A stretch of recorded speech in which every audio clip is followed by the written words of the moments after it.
Hello, we are live. Hello, I think we are live. Hello, Amit. Amit, Swapnil, who is there?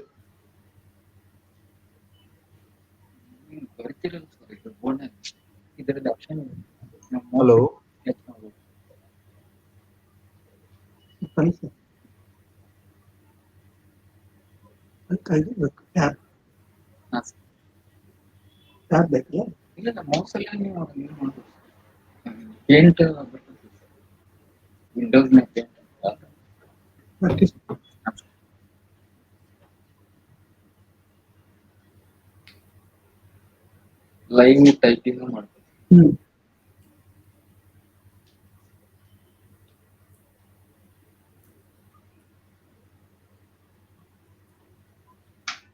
Ah, live है ना? Okay, thank you. Okay, right. Sure, thank you.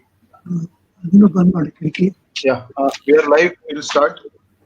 On behalf of Maharashtra College of Radiology and NSDRI, I welcome you to this web lecture series on the today's day of Guru Purnima. I salute to all my teachers, and we have two teachers with us, Professor Dr. S.K. Joshi sir, who has got experience of more than 40 years, and is probably the senior most faculty in our region. He is going to talk on basic principles of ultrasound today, and that will be followed by Professor Dr. Kajal Mitra, who is also Dean at NKP SIMS Nagpur. He will talk on degenerative disease of the spine. Professor Joshi sir, as you all know, he is Pro VC in Manjunatheshwaram Medical College at Dharwad, and he was principal there and also head of the department. He is a very popular teacher, and he had delivered hundreds of lectures all over India. And he loves to teach basics in various modalities. Today we will learn about the basic principles of ultrasound from him. I request Dr. Joshi sir to start his deliberation. Thank you. Thank you, Dr. Prashant Onkar, and my best wishes on this day of Guru Purnima. The topic given to me is ABC of ultrasonography, ABC of principles of ultrasonography and image formation. If you go in details of reading of basics of ultrasonography, very confusing for a beginner, involving a lot of physics, a lot of calculations, which were forgotten long back, and makes us sometimes very heavy to understand. Here I made a simple effort, a small effort, in converting this into palatable form, mainly for undergraduates and postgraduates, and those who are non-radiologists, wherein this talk should stimulate them to go in depth if they are interested, or they can go into practice whenever they are doing this sonography. But definitely this is not for those who are experts in this. It's only for beginners, undergraduates, and postgraduates.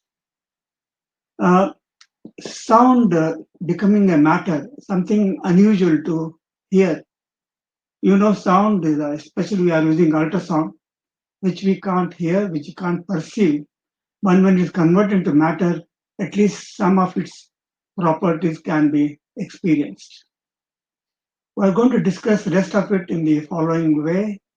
Aims and objectives, principles for imaging, and all these contents we'll see one by one. Sound wave becoming a matter. And can we expect an image from a sound which is not perceivable? Visibly, it is not perceivable. Some of these we can answer. Now, this is called tonoscope. This is a cylindrical structure. Over that, there is a stretchable membrane and some crystals are scattered over that, and there's a pipe where the person is making some sound, rhythmic sound.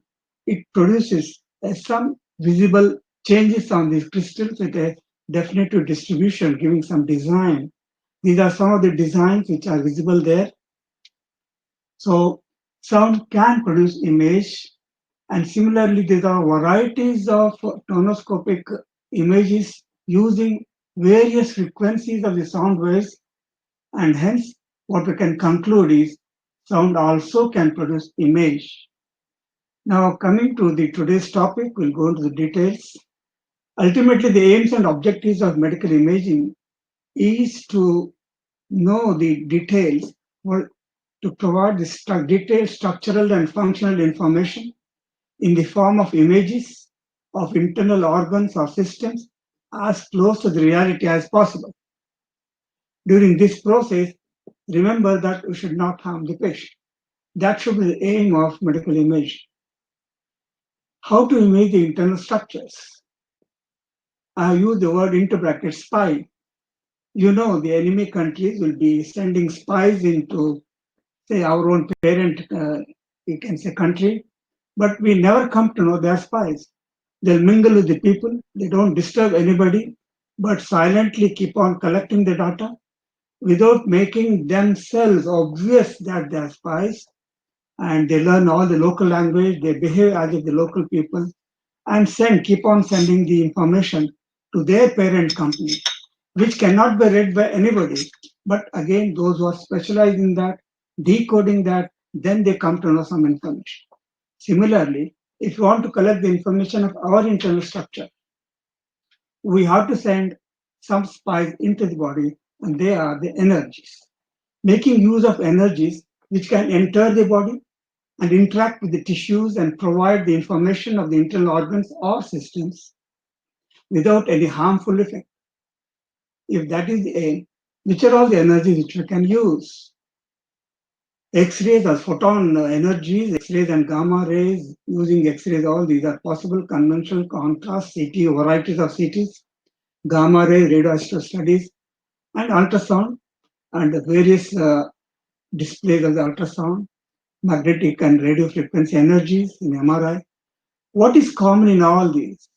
All these energies are beyond the perception of human senses. Neither you can hear, nor to touch, or nor feel them, or nor see them. We are expecting image from them. It is something absurd, but it is possible. With the technical development, all this possible. All these energies are beyond the perception of human senses, and we are expecting visual images. Yes, it is possible.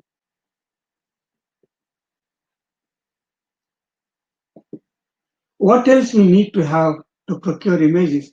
Energy is one side. You need to have source of these energies. After that, you need to have an object. For example, take human body. Then you need to have display system, which is very important. Without the presence of display system, all these images are coming out, bringing the information. If they are not perceived, there is no meaning for all these efforts. So the display system is very important, and all three combinedly, we can achieve what we want, that is getting the information of the internal structure or the systems. Majority of you might have experienced the baggage checking in airport. When the baggage are put into a small cabin-like structure there, it passes through on a pulley, and there's a person observing contents of it. If he or she is not provided a display system, she can't see what are the contents of it. On the other side, there might be an X-rays which are passing through these bags, and if there is no display system, she can't perceive the images. Once she is provided with that, you can see, in other words, she can perceive what are the contents of it. This is display system. Same thing happens in our body. All these energies are bringing out the information, but if they are not displayed in a perceivable form, they have no meaning, as good as not using those energy. The principle of ultrasonography and image formation. Medical imaging is a medical imaging technique using ultrasound to obtain internal details of various organs, systems in the body, and present in the form of image. High frequency sound waves, when passed through tissues, sound echoes at the interface of two media. This is very important. Information collected by these echoes are converted into electrical signals. These electrical signals are fed into a computer and display images on the monitor. This is in a simpler form. And what is ultrasound? What are the sources of ultrasound? How does ultrasound procure images of internal organs? Ultrasound, as all of you know, having frequency more than 20,000 cycles, and audible sound is between 20 and 20,000. Below 20 is the infrasound. Above 20,000 is ultrasound. 20 to 20,000 is audible sound. We are making use of ultrasound having frequency of more than 20,000 cycles. And the question arises, then before that, you can just see visibly, some of the animals can hear very low frequency sound waves, cat, animal, most of the animals, and they perceive in advance than human beings some of the forthcoming dangers. Human being can only hear between, this is what we mentioned, 20 to 20,000. And dolphin and other some of the insects and bats have got higher perceptive capacity of higher frequency. If all sound waves have got same properties, why can't we use ordinary sound waves in medical imaging? Why are we compelled to use only ultrasound waves? Reflection echo property of sound waves is used in getting internal information. If something has to reflect a medium, the size of the medium should be larger than the waves which is going to hit it. And that you call as specular reflection. For sound waves to reflect, the interface should be larger than the wavelength. You can see here, there's a larger interface, it gets reflected. When it is a small reflecting surface, if the sound wave just passes through that and you don't get any echoes. Our body is nothing but a collection of small specules, very, very small elements, and we expect these sound waves to go and interact with all these at the smallest, tiniest change of medium, and they should come back as echoes and give the information. Giving an example, if you want to see 1 millimeter gallstone, the sound wave should have the capability of having a wavelength which can hit it and come back. With a larger wavelength, it just passes through that, it will not be visible. So this is called specular reflection.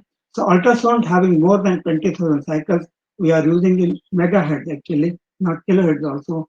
Naturally, they have better capability of reflecting the specular reflection from all the parts of the components of the tissues, change the medium of the tissues, and come out as echoes. And that is nothing but information of the internal structure.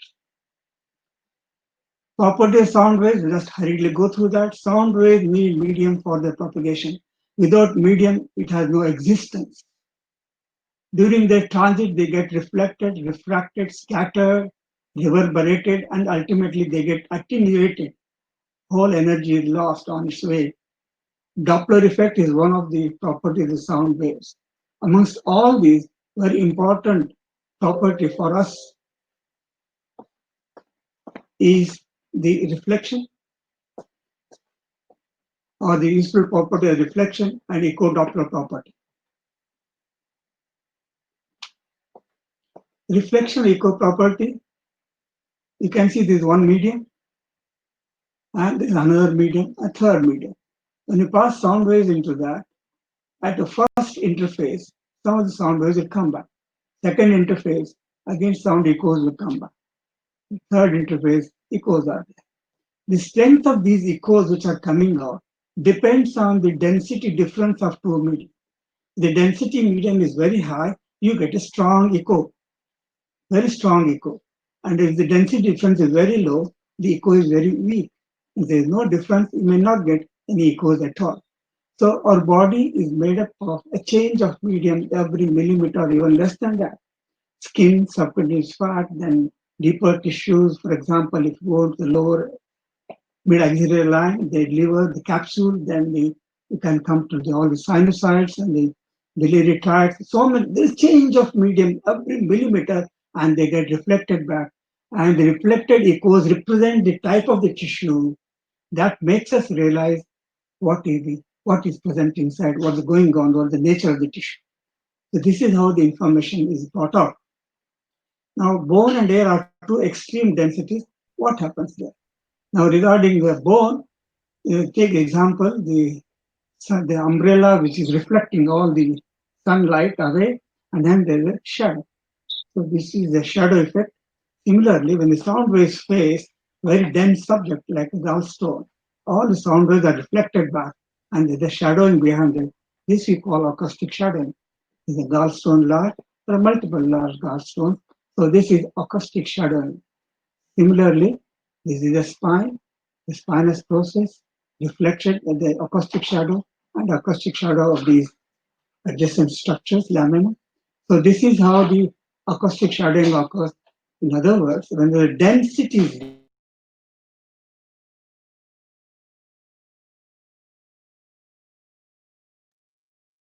if there is air,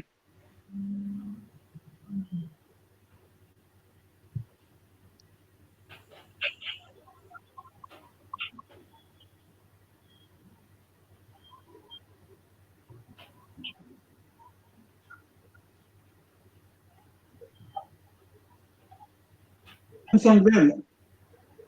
So take two persons. One person is very long and other is very short and he's having very small footsteps, and this person is having long footsteps. Give them a challenge of covering 3 kilometers.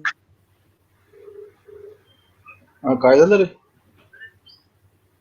हो का? मला का नाही दिसत? Hello.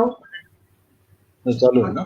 Hello. मला पुन्हा Hello. मला पुन्हा Okay.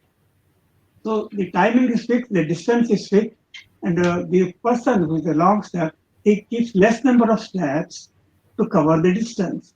And he has got very long steps, so they got long wavelength and less number of waves, so low frequency.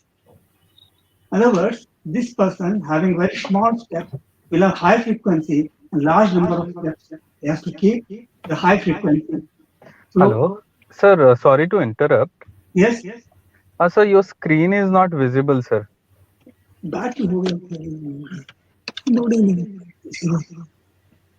I'm sorry, I'll come back. Yes, sir. Just 2 minutes.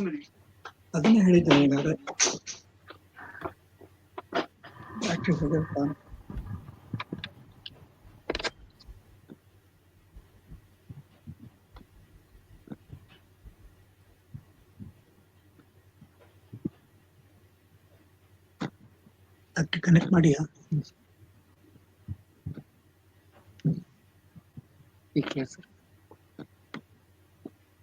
Can you see now?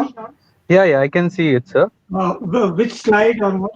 No, sir, I can see the collage of slides, sir. Yeah, If you can, from which this one you stop? sir. Frequency and wavelength? Sir, you can start it. Acoustic shadows? Yeah, acoustic shadows I saw, sir. From there, if you can start. Oh. I'm sorry for the technical problem. So we covered the acoustic shadow. Yeah. Relation between frequency and it's very important to know the relation between frequency and wavelength, frequency and resolution, frequency and penetration. Take an example of two persons. One is having very long, the long person having long steps, a short person having short step. Give them some challenge of covering a fixed distance of 3 kilometers within a fixed time of 1 hour. What will you see? You observe that the long person keeps less number of steps with a long distance steps. So his wavelength is less and wavelength is very long, number of waves are less, so frequency is low, wavelength is long. Whereas the small person keeps large number of steps, and you can see distance between steps is also very less. So the number of steps covered are very high. So the high frequency, smaller wavelength, and low frequency, longer wavelength. So smaller the wavelength, higher the frequency. Longer the wavelength, lesser frequency. This will apply it later. Now this is to see that animal, that is elephant and ant, they are two of my close friends. They are very obedient. They follow whatever I say. So I give them a challenge to collect a crystal of sugar here at a distance of 2 meters. So you can easily imagine a low frequency person like animal, that is the elephant, and a high frequency like and they have got very small steps. So of them who will bring it, naturally, the elephant can't find the crystal, whereas the ant can easily bring it to you because they have got small steps, higher frequency, and they have long steps, the lower frequency. So he has a better resolution of appreciating the object than this person. Now coming to frequency and penetration, give them another challenge, same two animals, give them the challenge of getting some timber wood at a distance of 1 kilometer. Now this time, naturally, the elephant can easily go and bring it back. But what happens to ant? By the time it covers a very small distance, it gets tired. Later, it dies on the way, completely attenuated in a short distance. Whereas the elephant can easily go and bring it to the owner, that is me, and safely give it to me. So he has longer wavelength, better penetration, a smaller wavelength, and lesser penetration. But ant has better resolution of picking up crystal, but this has poorer resolution, can only pick up the timber in this example. But we need both of them. We need ant to appreciate a smaller microscopic level information with a higher frequency.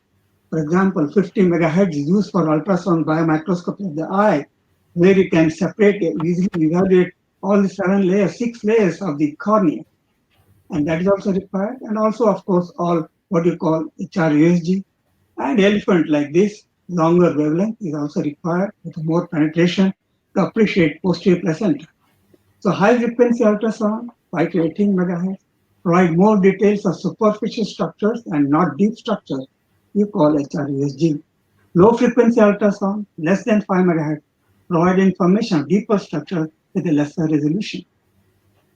Frequency and penetration, you can see this is the, as you go the higher frequency and lesser penetration, and the lower frequency, deeper penetration. Now we go for the source of ultrasound. These are all the sources of ultrasound which we can't use.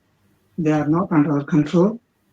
Now we have to go for what is called piezoelectric crystal. The natural available piezoelectric crystal and also man-made piezoelectric crystal. Cords, there is no standard, fixed standard, reliable standard. So natural available cords are not used, but artificially made piezoelectric crystals are used. What are these piezoelectric crystals? Piezo is pressure. When you apply a pressure on them, they get deformed and produce an electrical pulse. And yes, okay, this electrical pulse. Similarly, it converts here mechanical energy into electrical energy, and the reverse is also true. When electrical pulse is formed, it gets deformed, it rhythmically is done, it vibrates, and that produces sound waves at the ultrasound level. So this is about the piezoelectric crystal. They are bipolar molecules. This property is specific only during Curie temperature. If that critical temperature is lost, the property of the piezoelectric element is lost. So we should not autoclave these transducers. We should, if you want to sterilize them, use a chemical sterilization, but not autoclaving them. This is what happens if there is a piezoelectric crystal. If you put pressure, you get electrical pulse. One pressure, one pulse. Similarly, if you pass electrical pulse, it starts rhythmically vibrating, and that produces sound waves of ultrasound level frequency. How will it help? It converts mechanical energy into electrical energy. Electrical energy converts into mechanical energy, and then later sound energy because it gets start vibrating. It's called transducer. The transducer is the one which has the capability of converting one type of energy into another. So the ultrasound transducer having piezoelectric crystals converts initially from electrical energy to the mechanical energy to the sound energy, which gets reflected back, converts into mechanical energy, then electrical energy. These electrical signals which are coming back are pushed into or fed into computer to get the image. Information of infrastructure are ready but not perceived. We have sent the waves, we have got the information, but we can't see it. We need display system to visualize these images. What are the various imaging systems? Your A mode is called amplitude mode, B mode, grayscale, that is 2D, motion mode, M mode, Doppler mode, and the variety of the Doppler modes. Before we go to the details of individual display mode, let us know how safe are the ultrasound on it. B mode is always safe. Doppler mode has potential to be harmful. I'm not saying they're always harmful. That potential to be harmful if not properly used. That's why we have to take care as we do it in X-ray also, as low as reasonably achievable. Begin the study with B mode and use Doppler sparingly. More careful with febrile patients, because longer contact with a particular area by the transducer induces temperature, increasing the temperature, which might result in the tissue damage. The cell may swell and evacuation and may precipitate also. So that the cell damage will be there. If a prolonged contact of the transducers at a particular point, then it results. So be careful. Temperature rise should not be more than 1.5. It doesn't happen unless until you keep it there, fix it, and forget. Do not scan for longer than needed to obtain. Especially juniors who are learning should not play with this transducer, should not play with these machines. They must be very careful in using under proper guidance of seniors so that it is properly and correctly utilized. Now, A mode, coming to amplitude mode, A mode display consists of a horizontal baseline. The baseline represents time and distance. The distance and the time represents that. Vertical deflection, you start getting the peaks like that. Acoustic shadow interfaces that represents acoustic interfaces which the sound has met. The amplitude or the heights of these spikes represent strength of the echo. That's not telling. Once whatever the strength echo comes out, it is represented as vertical height. The height is directly proportional to the strength of the echo. Greater the height of the spike, stronger the echo, and greater the density of the density difference in the interface. Then it gives a linear information. What does it mean? I'll give an example of a birthday cake. Through that you pass just like your Korbach needle, thick Korbach needle, specially made for the cake. For example, you pass it through and through, take out the needle, and from that you take out the core biopsy and keep it on the surface, and you start seeing varieties of the contents of the cake, jelly, tutti frutti, and all those butter, etc. And you will come to what distance they are present and what is the nature of them. But it will not contain how much it is present, what is the area of it is present. So the linear information. So A mode is linear information of tissue through which it is passing through. And naturally, it is represented like varieties of spike value. This only tells the high, dense, medium. So the peak is very high. The very low, medium, the peak is very small. Intermediate, medium. It only tells the type of the medium through which it is passing, represented as amplitude mode, height of the spike. Now, looking at it, you can't say which organ is this. You are seeing one, you take, for example, this is one very strong part. This is another very strong peak here. And there is central peak. Doesn't have, you can only say so it is a structure having one very strong wall here, another strong wall here, and in between there is a division. So if that is the case, there's no meaning for it. Then if I say this probe was kept in a third trimester of pregnancy and a fetal head, you can say, yeah, yes, sir, this is the one parietal bone, this is another parietal bone, this is a biparietal diameter, and this is central spark cerebri. So this is how it has no specificity. So specificity is not there, but only tells the contents of it. Now here one more example. There is one structure, there is one spike, there is another spike, and there is empty space here, and again one more spike. If I tell this was kept on an eyeball, then you can easily say this is the anterior wall of the lens, here is the iris, anterior wall of the lens, posterior wall of the lens, anterior chamber here, posterior chamber, and retina. So I have to tell it, but this eye is peculiar that these spikes are specific for us. I need not tell where it is kept, and the information is very specific.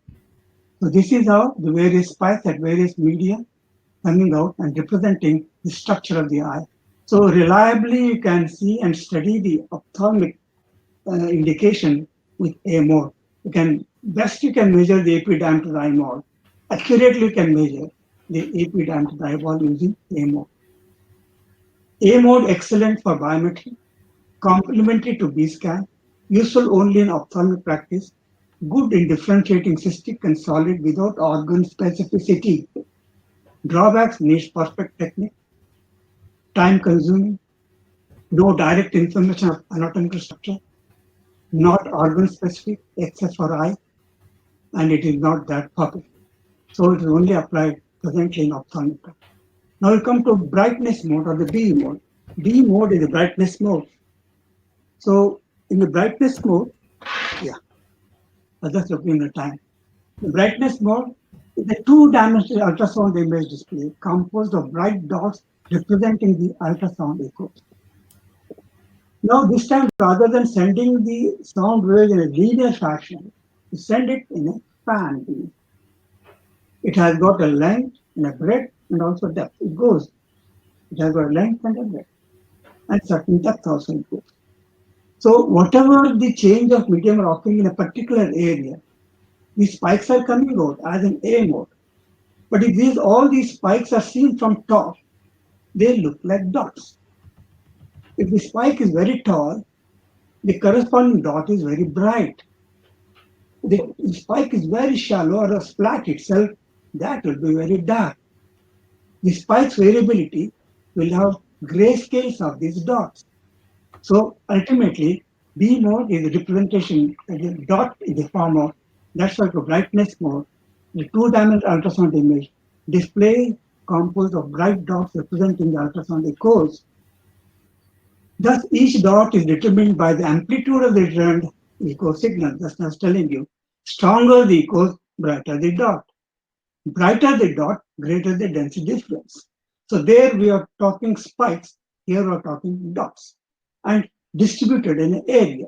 More dense areas of black, it has different shade. Paucity of dot, light shade. In between dot, gray shade. You are getting a grayscale image of a two-dimensional image of a transection or the transverse section or any of these sectional image of the organ. Dots vary from extreme bright to dark. This is how it happens. Very bright dot here, a tall peak, bright dot, and a lesser peak, dark, grayish dot.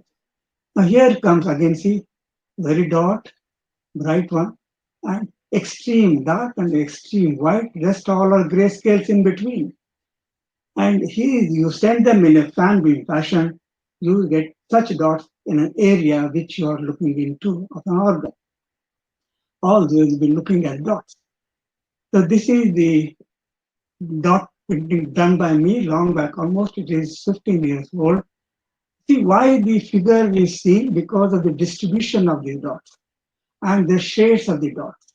Certain areas there's a concentration of very black dots and no dots at all, ultimately giving a meaningful image that is it is done by a very classical artist, far different. You can see no dots here at all, very dense dots here. Ultimately, it has a meaningful image to say it is a face based on the distribution of a concentration of varieties of dots having varieties of grayscales.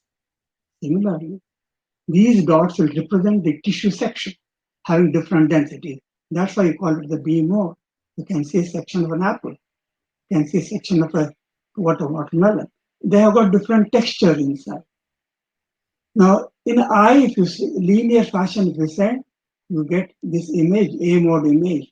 The same eye, this is what you saw A mode. And the same eye, if you send a fan beam, this is how the B mode image of the eye comes out. This is the earliest type of ultrasound machine where the person is put into a water as a medium and very crude at that time. That's initial stage. Every advancement starts with the first step of crude thing, but grows into the finer, useful. But first step is very important. This is the crudest, earliest form of, you can say, fetal skull. Later, the improvisation of more and more of the D-mode improvisation went on like that. And what you are going to see is a lot of improvement in the technical. These are all about 8 years old slides. Nowadays, still far better images are coming out. You can see more detailed structures for all these. To the extent you can see the layers of these, both intima, media, and adventitia, thickness, and all those things. So these are all possible, all the advancement in the B mode images. Ocular ultrasound is almost, you can see all the layers of it, epithelium, Bowman's capsule in between, stroma, endothelium, descendant membrane, lens, ciliary body, and this is, you can see, antechamber. So all these are possible with high 50 megahertz histological information, almost histological information. This is because of very small wavelength, high frequency, and but highest resolution possible. M mode display will go to M mode. M mode of ultrasound is to evaluate moving structures in the brain. M mode is a time motion display of the ultrasound wave along chosen ultrasound line. That's also very important.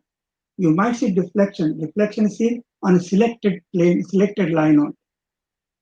Detection and quantification of organ or tissue movement can be evaluated. So M1 masseter contraction, this we regularly do in our place. Ultrasound cheek, very popular done in this part of it. This is the masseter. So they want to know what is the tone or the strength of the masseter, pre and post of some of those facial maxillary treatment. So here we ask the person to contract pencil and we measure the M1 deflection. We measure the height of the deflection and compare the pre-op and the post-op. So this is quantify the contractility of the muscle, especially here it is muscle. It also applied in cardiac structures. So the M mode echocardiography start any M mode starts the 2D image. Put a cursor on the selected area.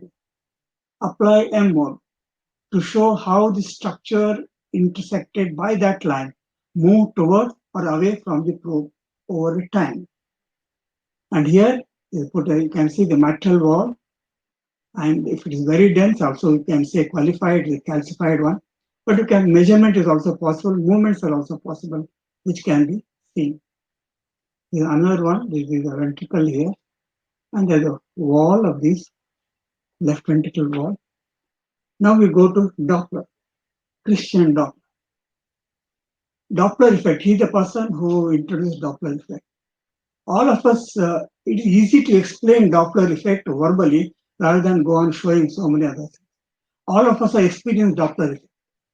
A person sitting in a train which is parked in a platform, waiting for the crossing over train, which gives a signal that whistling, I'm coming. So the person sitting, he hears a sound coming up to him and suddenly drops down when the train or the sound source of the sound crosses him. He experienced Doppler effect.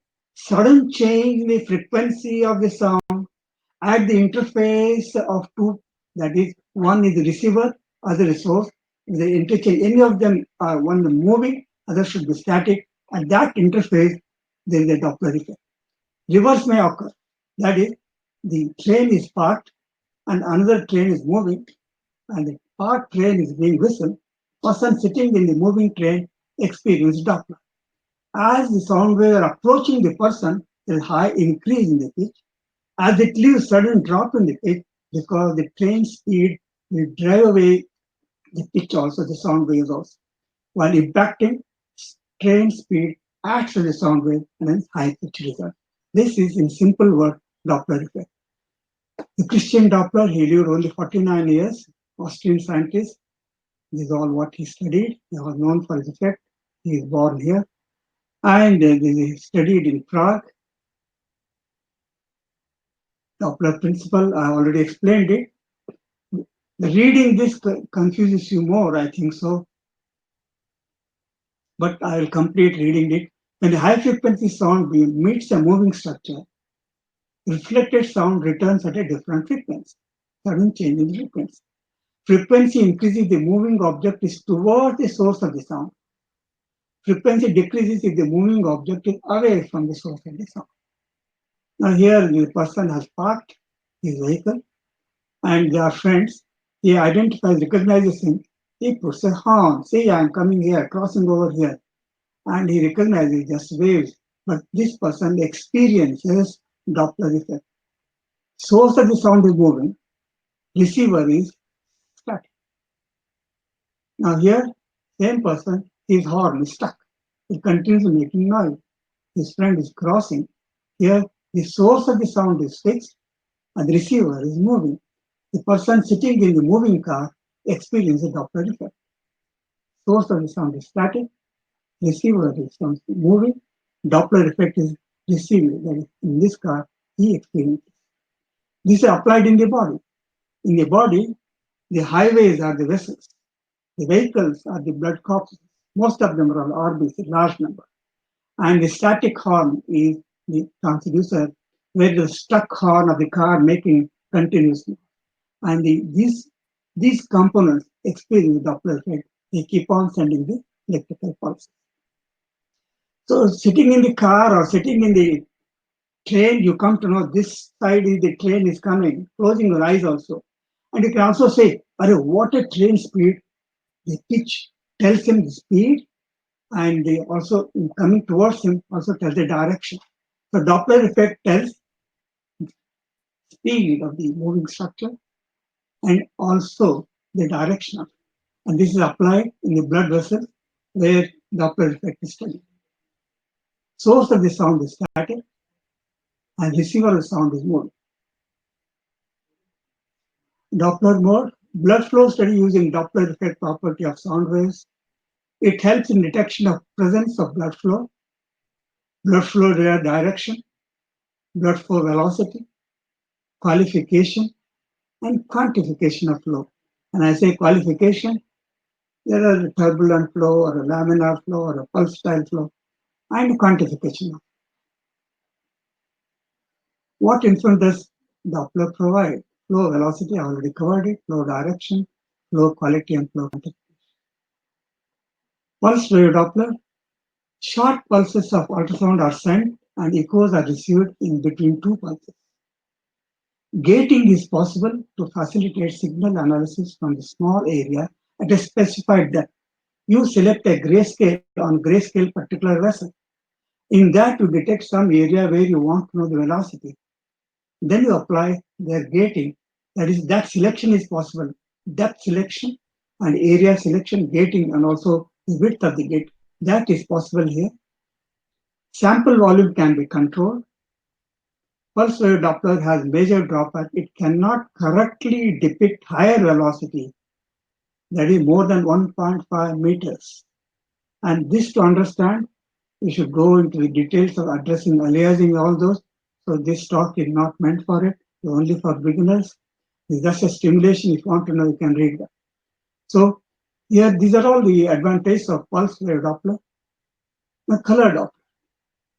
Continuous transmission of continuous, not color Doppler, continuous wave Doppler. Continuous transmission and receipt of ultrasound waves is simultaneously occurring. It is average value of moving targets in the ultrasound beam.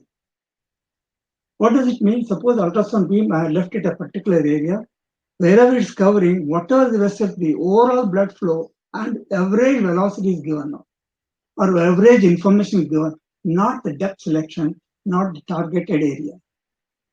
No depth or vessel specification, not gated, gating is not possible. It receives all underlying velocity. Thus, spatial localization of the abnormal velocity is lacking. Major advantage is no limitation of Doppler velocity and low. It's a low cost one. That's why it's applied in echocardiogram. Well, very large ventricle inside, if you get the information that the major velocity change is occurring, that is represented. So it is applied very commonly for echocardiogram. Now coming to, this is the example of pulse Doppler. This is a low resistance flow, that is internal carotid, and this is external carotid, relatively high resistance. It's a mixed flow, so it becomes the common carotid. Duplex sonography, when it is a common representation as an image of a grayscale image, and if you get a pulse wave, then it is a duplex sonography. A combination of grayscale and pulse wave is a spectral waveform. This is how a grayscale information, and so you can keep this gating and adjust this also about the width and all. It has to get parallel to this. And if you are suspecting some area of stenosis, you can selectively take the measurement, velocity measurement in that area, which is not possible by continuous wave Doppler. The color flow Doppler, the color coding of Doppler signals are done based on the direction of blood flow. Blood flow towards the probe is depicted as red, and blood flow away from the probe depicted as blue.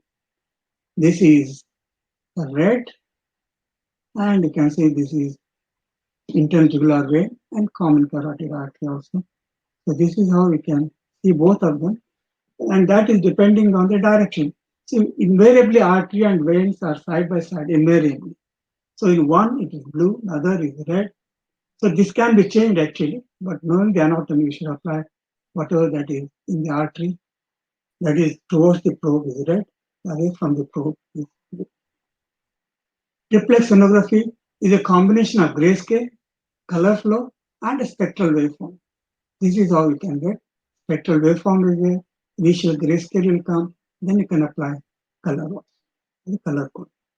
Power Doppler is something, it displays strength of the Doppler signals in a color without specifying artery or vein. It doesn't differentiate with the arterial flow or venous flow. Overall quantification of blood flow in that. How much vascular is this lesion? And let me see the overall vascular tumor or inflamed area. So in that way, it is non-directional. In color Doppler, it is directional. Can detect overall flow in a given area. Very sensitive in detecting low velocity flow and also in small vessels, especially string stenosis, very fine low velocity flows where you can detect this. This is a regular color Doppler of the kidney and is a power Doppler.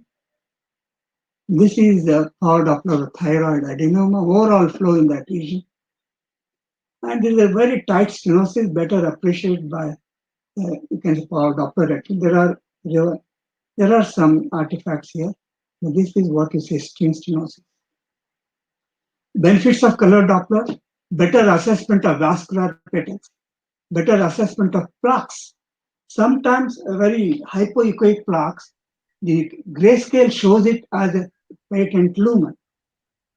And when you put color, actually the open lumen is detected with the color flow, and the rest of the isoechoic plaque will be visible. Means it's made visible because the lumen is shown by color flow. Localizing the vessel, when there are three tubular structures, if you want to know which all of them abnormally, one of them is not a vessel but abnormally large, mimicking like a vessel, you apply color Doppler there, you can identify which is a vessel and which are the types of vessel and which is not a vessel. Evaluation of tortuous vessel, again color Doppler will help. String stenosis, you can easily see the flow there in fact a very tight stenosis. It speeds up the study. Rather than spending long time in detecting the varieties of all this confusion of all these with the grayscale, wherever a doubtful apply color Doppler, that will solve the problem. A good initial support to study before you do an article. One or two words about three-dimensional study by this has given one 72 anomalies were studied, and 53% were detected about 2D and 3D. 22% were not detected at all by 2D, and 25% were again detected by adding means all these 2D and 3D. So 3D is useful as a supplement to 2D, face, head, and surface structures, but has a less specificity or detecting intrafetal lesion.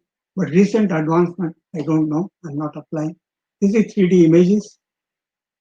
All of you know about it. Nowadays, a lot of things are posted on, or this is all in short. This was ABC of ultrasonography. Still a lot to know. More we start knowing, more we feel incomplete. I repeat, more we start knowing, more we feel incomplete, which is better than remaining incomplete without knowing. Thank you very much for your patient listening. Thank you all.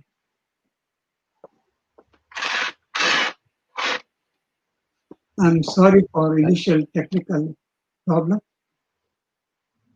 Yeah, thanks a lot, sir, for explaining the basics in a very lucid and informative way. I think all students, those who are seeing this presentation, they will get their basics clear. And as you said, they have to read further to get more into it. And it was a nice overview of all basic principles of ultrasound and Doppler and all. Thank you again. Thank Uh, you. if there are any questions, we'll take at the end of the session. And I especially thank sir for being with us today on Sunday. I think there is a complete lockdown in Harvard, Yeah, but it's a curfew. curfew for five Yeah, days. Still, for us, he had managed to.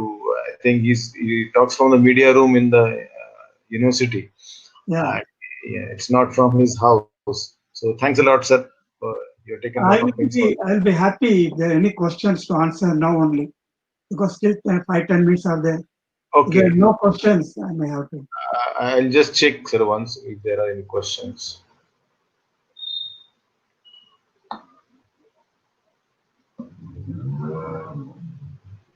I think many are saying thank you for excellent presentation. Thank you. Thank you very much. Yeah, thank you, sir. Thank you, sir. I'll take your leave. Yeah, we'll see you again sometime. Yes, sir. I now request Professor Dr. Kajal Mitra, sir, who is Dean at NKP Software Institute of Medical Sciences and Lata Mangeshkar Hospital, Nagpur. I think most of us must be familiar with him. And today he is talking on degenerative disease of the spine. I would request sir to start his lecture, please. ನಾನು ಬರ್ತೇನೆ ಅವ್ರೆ. ಅವ್ರು save ಮಾಡ್ಕೊಂಡು ಅವ್ರು save ಅಲ್ಲ, ಮಾಡಿ ಈಗ ನನಗೆ ಕನೆಕ್ಷನ್ ಸಿಗ್ತಾ ಇಲ್ಲ ನೋಡ್ಲಿಕ್ಕೆ. ನಿಮ್ದು ನಂದು ಅವ್ರಿಗೆ ಬಂದ್ ಮಾಡ್ಯಾರ ಅವ್ರು. ಹಾ. ಬಂದ್ ಮಾಡ್ಯಾರ ಅವರು, ಗೊತ್ತಾಯ್ತು ನಿನಗೆ? ಇಲ್ಲ ಇಲ್ಲ ನಾನು ಬಂದ್ ಮಾಡಿದೆ ಅಲ್ಲ, ಅವ್ರು ಬಂದ್ ಮಾಡ್ಯಾರ ಇಲ್ಲ. ಇಲ್ಲ ಇಲ್ಲ I'll inform Joshi sir to put off the audio. Hello. Yes, Prashant. Hello. Yes, sir, you're audible. And Yes, my your presentation, yeah, presentation is visible. visible, sir. Okay. Thank you, MSBRA and the College of Radiology, Maharashtra College of Radiology, again for giving me this opportunity to talk to you. Today, I have prepared to talk on degenerative disease of the spine. Why I have selected this topic? Because degenerative spine is the commonest disease entity that we come across in our day-to-day practice, and especially nowadays MR practice. Out of, I think, if you do 10 MRIs, at least 3 or 4 are the spine imaging. And out of this 3 or 4, almost always, all are related to degenerative spinal disease. Once in a while, yes, you do get something else also. Now, what is there to learn about degenerative spinal disease? There are some things which we probably do not think too much about when we are reporting. And there is also one thing which I want you to know is it has implications in terms of financial aspects. Because degenerative spinal disease causes a lot of morbidity, and especially amongst the working population, and so it has very high economic implication. Recognition of the disease as well as proper management of the disease is of utmost importance. So let us see what we have to see in various imaging modalities as far as the degenerative spinal disease is concerned. Also, we have been told by our teachers in medical colleges that degenerative spinal disease or osteoarthritis of various joints are because of the erect posture we selected in the process of evolution. So when the human beings evolved from, commonly as we know, from monkeys or apes, so they would walk on all four, and walking on all four would probably mean that there is not much of pressure on the spinal column or the vertebral column, and thereby, I think if you image apes or monkeys, you won't find much of spondylosis. That probably that doesn't mean that we should start walking on all four. But let us see how the pressure is, uh, how much pressure is there when we are doing various activities. If you see, a patient who is lying prone has probably something around 91 kPa, that is the unit we are considering here, and upright person has probably 539. This is on the vertebral column, 539 kPa pressure. Interestingly, a sitting person has around 623, a little more than, and somebody who is here is 130. And you can compare it with maximum inflated tire pressure, that is around 300, and maximum inflated soccer ball pressure, that is 111. So this is the kind of pressure that our vertebral column is under when we are doing various activities. And naturally, it is bound to have consequences.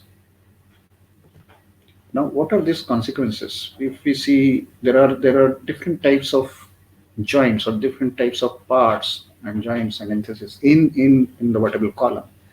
There are cartilaginous joints. Cartilaginous joints are basically a discovertebral junction. Discovertebral junction, we mean the two adjacent vertebra and the disc. Then there can be intervertebral osteochondrosis. This name has been given, osteochondrosis, bone as well as cartilaginous degeneration. Then there is spondylosis deformans. This name has been given by some authors to particularly osteophytic formation and the deformity it causes. If there are large osteophytes, and the deformity it causes, the name has been given as spondylosis deformans. There is a special kind of a joint which is known as uncovertebral joint or neurocentral joint or joint of Lashka in cervical region, you know that.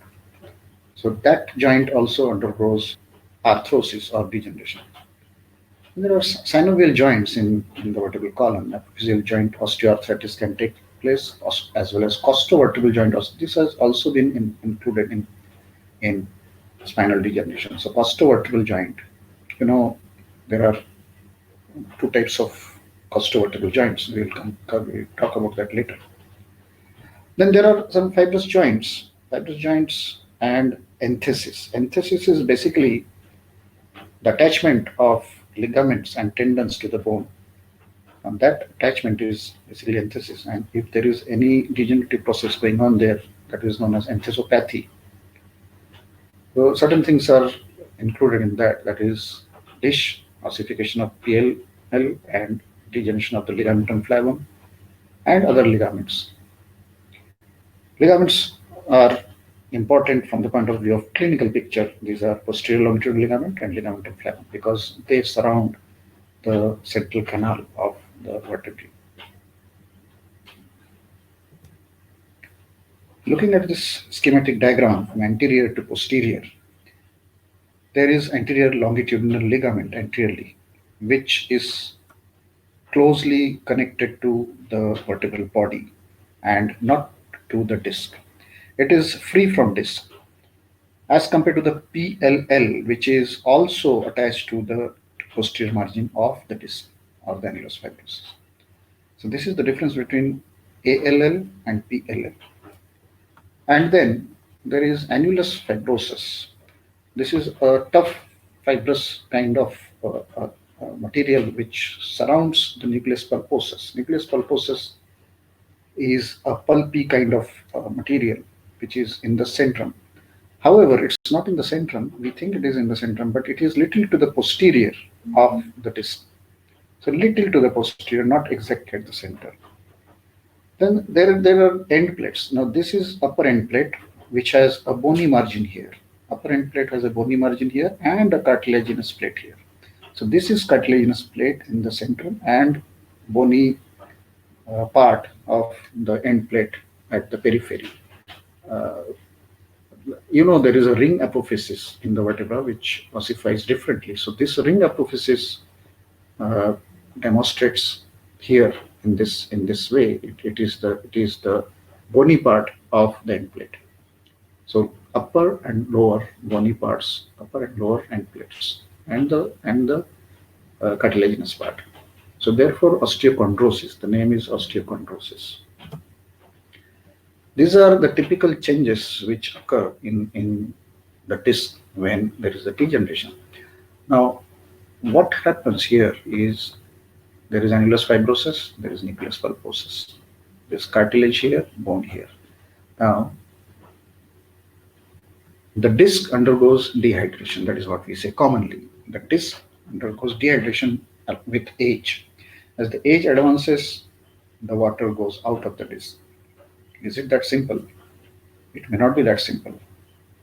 Some authors believe that it's dehydration as well as certain biochemical changes in the disc which take place with age. Now, some authors believe that certain types of mucopolysaccharides which are present in the disc are converted into some other types of mucopolysaccharides along with the age.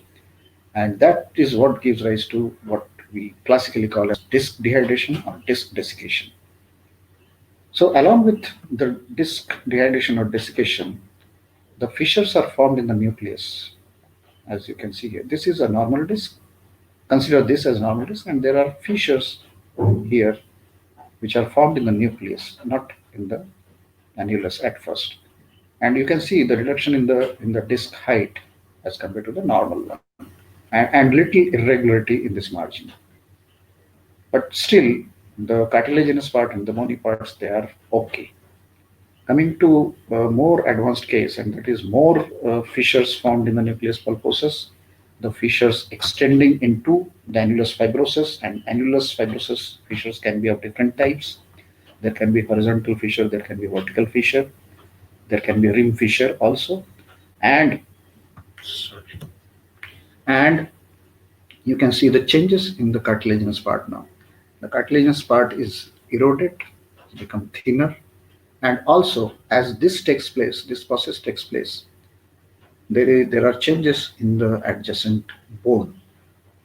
So these bones also undergo changes, the part of the adjacent vertebral bodies. So this is how the entire degenerative process goes on in the discovertebral joint. And this is a classical picture which shows all the factors, all the manifestations of probably of degenerative spinal disease. You can see osteophytes here, large osteophytes. You can see height reduction in the disc, and you can also see air inside the disc. Now, this air inside the disc has been named as vacuum phenomena. So this is showing a typical change of degenerative spinal disease. Now, if we think of differential diagnosis of disc narrowing, there is a list of, many of them are common and some are not so common. The commonest is, of course, degenerative spinal disease, and second is infection, then trauma, then there can be neuropathic osteoarthropathy, there can be rheumatoid arthritis, then calcium pyrophosphate dihydride crystal deposition disease. It's a very specific kind of an entity which we have seen previously in some relation to some joint pathology we saw. And there is a condition called as alkaptonuria. In alkaptonuria also there is disc narrowing and disc calcification. So these are the various differential diagnoses of disc narrowing. Coming to disk changes as far as the MR is concerned, because normally on X-ray or on CT we can see narrowing of the disk only. Now this narrowing is further elaborated on MR images as signal changes. Now here, if you consider this as a normal disk where it is uniformly hyperintense with a thin line of lucency here. So this is a normal disk. Earlier changes take place. So the disk changes its intensity here, you can see. And ultimately the disk becomes like this on MR, where the disk height is reduced, the disk becomes uniformly hyperintense, and obviously along with that you can see a large protruded disk here.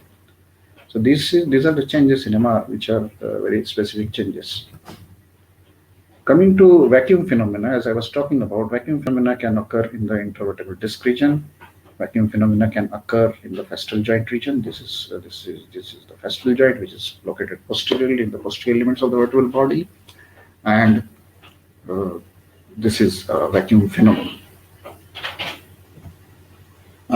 Coming to radiographic elicitation of vacuum phenomena, here if you do a neutral position X-ray here, and if you do in the extension in X-ray in the extension, you see that you see a rim of air inside the disc in extension. This is how you can elicit a disc degeneration and vacuum phenomena. Now what happens with extension? There is extraction of air into the disc from the surrounding collagenous tissue. So this is how, and once you have demonstrated this is nothing else, nothing other than the degenerative process which has caused air in the disc. Although there can be vacuum phenomena in elsewhere also, you can see intervertebral osteochondrosis, just we saw, nucleus pulposus or annulus fibrosus, this is the location. Spondylosis deformans that I was talking about, where there are large osteophytes. In annulus fibrosus, you get vacuum phenomena and cartilaginous node, intervertebral disc within vertebral body. Now we will see this in little detail later on. Then intraspinal disc displacement. This is a very specific kind of a displacement. We will see it in detail later on. And there can be intervertebral disc within spinal canal or epidural space. Osteoarthritis of apophyseal joints. I have just showed you one example where a facial joint has a vacuum phenomena. And there can be ischemic necrosis where you can see air in the vertebral body itself. Now, there is one condition which is probably not mentioned in general books, but it's very uncommon. Recently, we got a patient, an elderly person, who developed acute onset paraplegia. Now, this acute onset paraplegia, the patient was investigated, and elsewhere, patient was investigated and patient was put on antituberculous treatment because they saw the X-ray chest and patient had a lot of this opaque hemithorax and patient had a lot of fluid there. And obviously here you don't see in the lower thoracic and lumbar region, you don't see any change in the vertebral column except severe degenerative changes in this region. And further investigations, when the patient came to us, we did CT, and the patient had done MR somewhere else. Now we did CT and we found that if you are well versed with CT scan, you know that this is air, nothing but air. As this is air, so air is very, very hypodense, up to -1000 or more Hounsfield units I'm talking about. So this is air, nothing but air, which is in the paraspinal region. These are air pockets in the vertebral body. This is coronal, sagittal, showing the same thing, prevertebral air pockets, and in sagittal reformat you can see air pockets within the spinal canal. So this is something which is very uncommon, and we don't there is not much of a degeneration except deformity type or osteophytes here.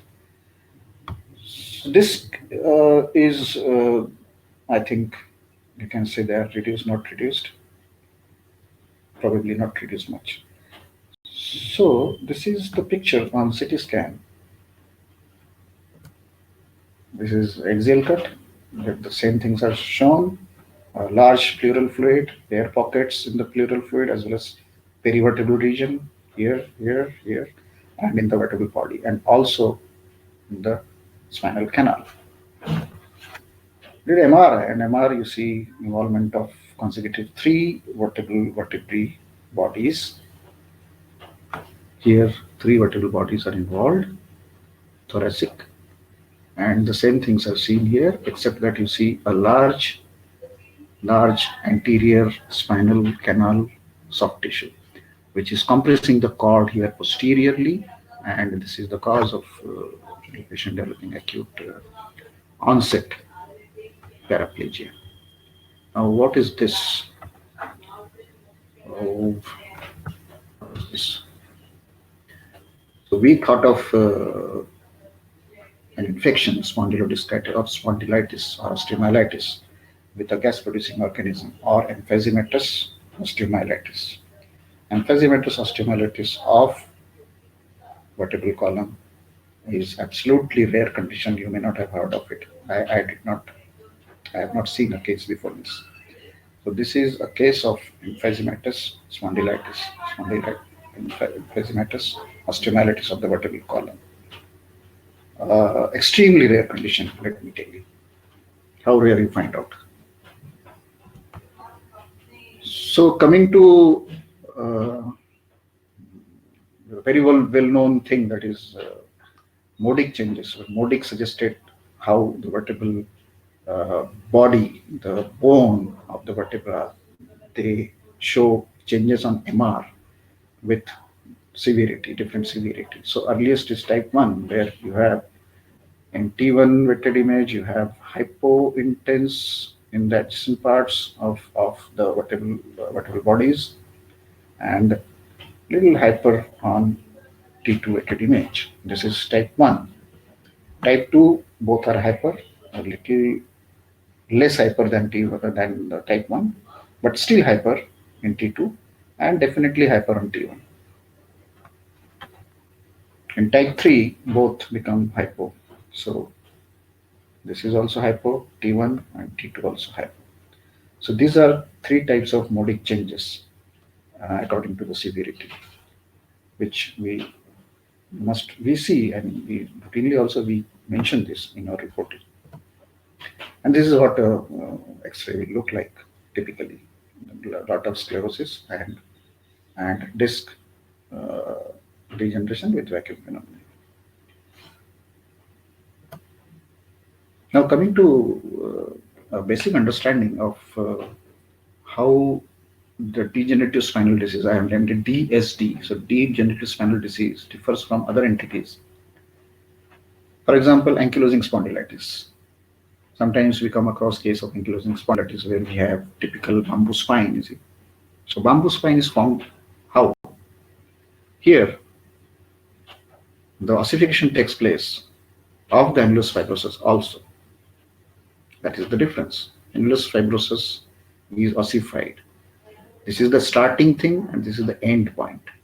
So this is showing the starting, how it starts and how it ends. So it starts from here and goes around the annulus fibrosus, involves the annulus fibrosus, and the ossification is complete like this. And this is how a bamboo spine is formed. In Ritter's syndrome and psoriasis, there is ossification of the soft tissue, which is just little away from the ends of the vertebrae. And this soft tissue, they grow from each side, and ultimately they may meet like this to form a syndesmophyte. So this is different from osteophyte. This is a syndesmophyte. So there can be 2 types of syndesmophyte actually, which we traditionally describe. One is marginal and one is little away from the margin. So this is little away from the margin. This is a typical degenerative spinal disease where osteophytes are found, which are horizontal, They grow from the bone little away, a few millimeters away from the end, always. So few millimeters away from the end, osteophytes are formed, and they may or may not meet to form a syndesmophyte-like structure. So this is how we can differentiate between ankylosing spondylitis, rectus psoriasis, and DSD. This is a typical picture how osteophyte grows. It grows a little distance from the end. If this is the end of the vertebral column body here, then it grows little few millimeters away from and goes horizontally first and then vertically. Maybe. Going to posterior now. I mean, we have been discussing the anterior aspect, anterior elements of the vertebral body. Now going to the posterior elements of the vertebral column.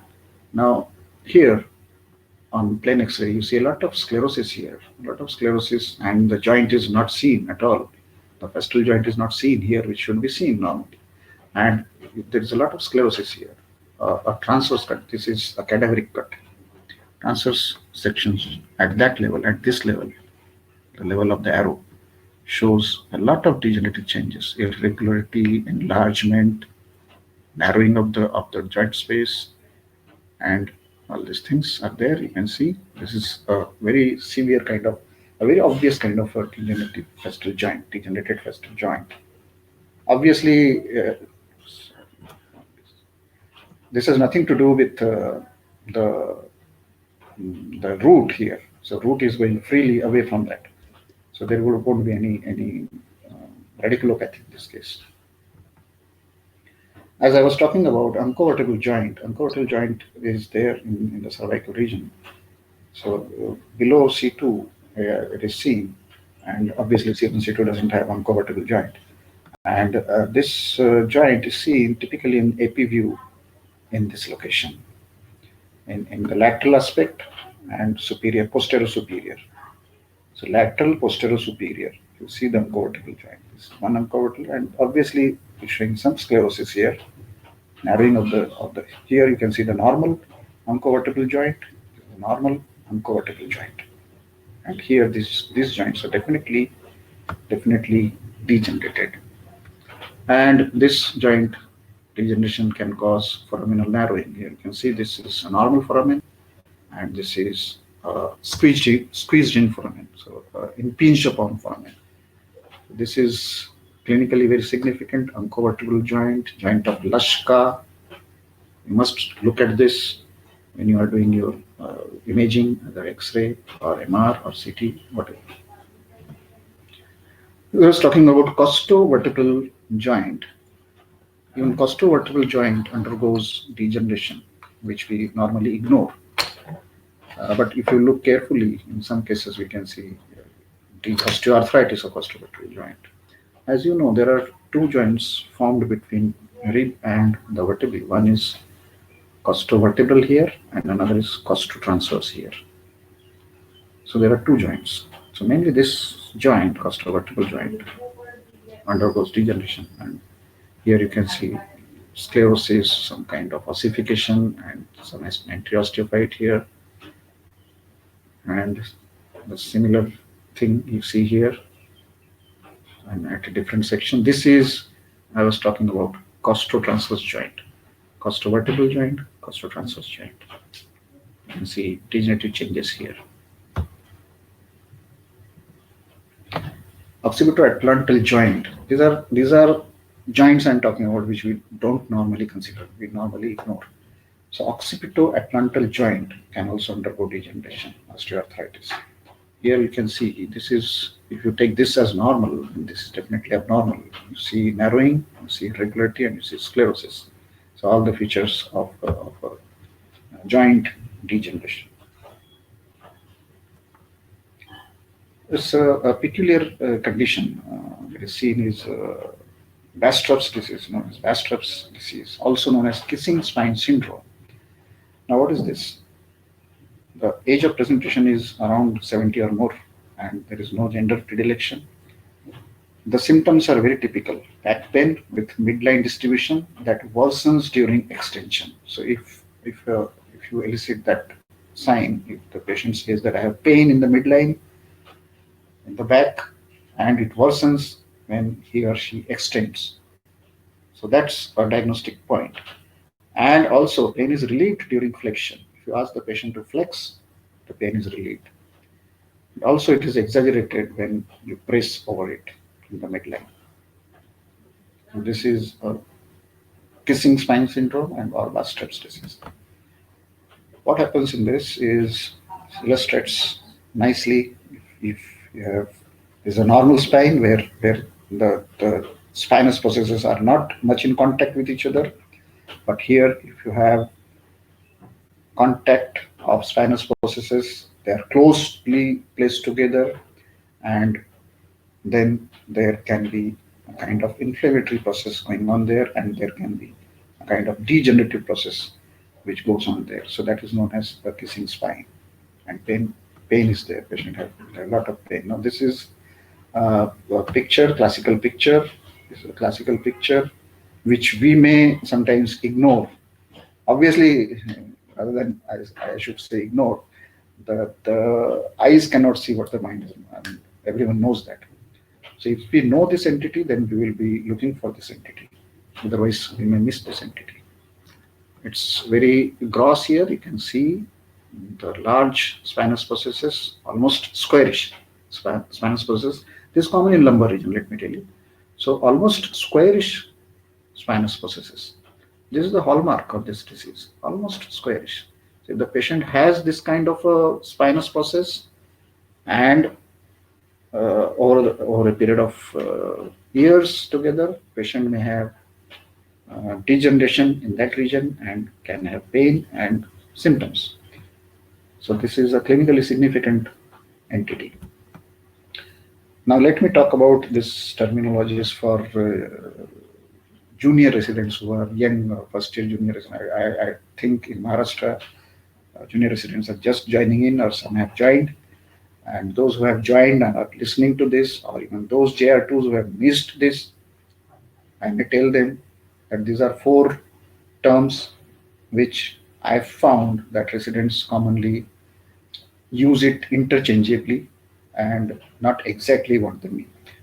So spondylosis is, osis is obviously degeneration. So spondylosis we use when there is a degenerative process.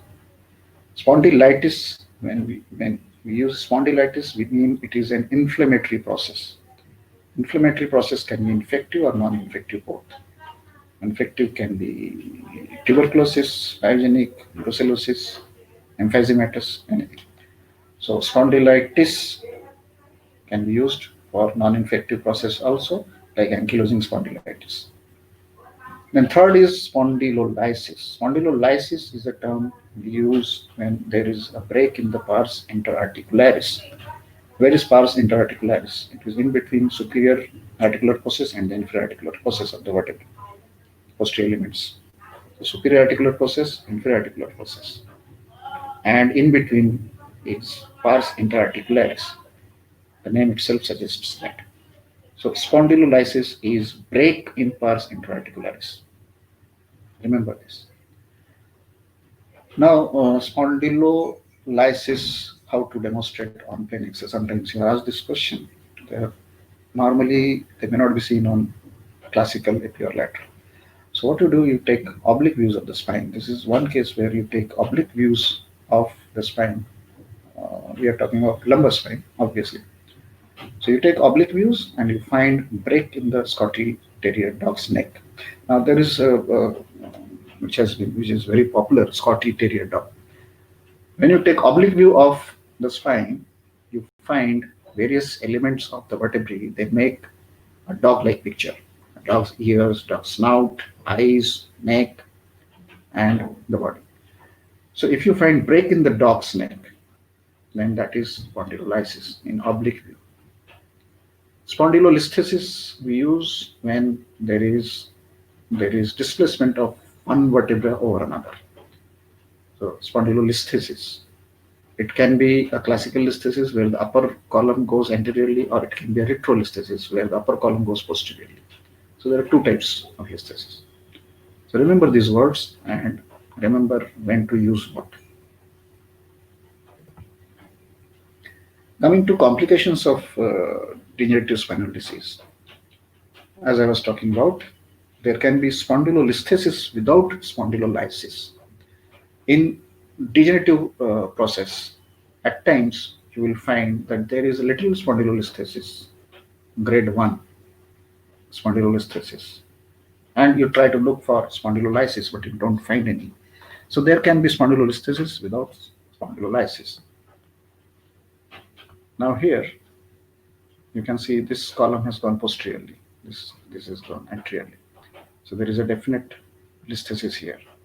Here you can see, if you draw a line along the posterior margin, it crosses over here. So therefore, definitely there is a displacement here, and that is a listhesis, grade 1 listhesis. How do we grade listhesis?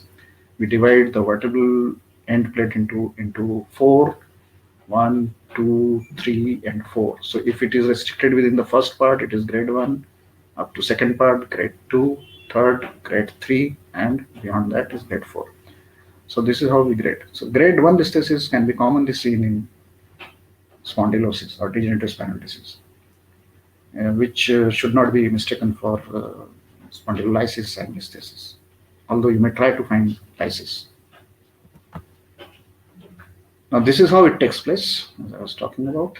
There is a degenerated joint here, which allows a little movement, along with this joint is also degenerated. Also, it allows a little movement, and this is the end result of what happens. You have grade 1 listhesis here.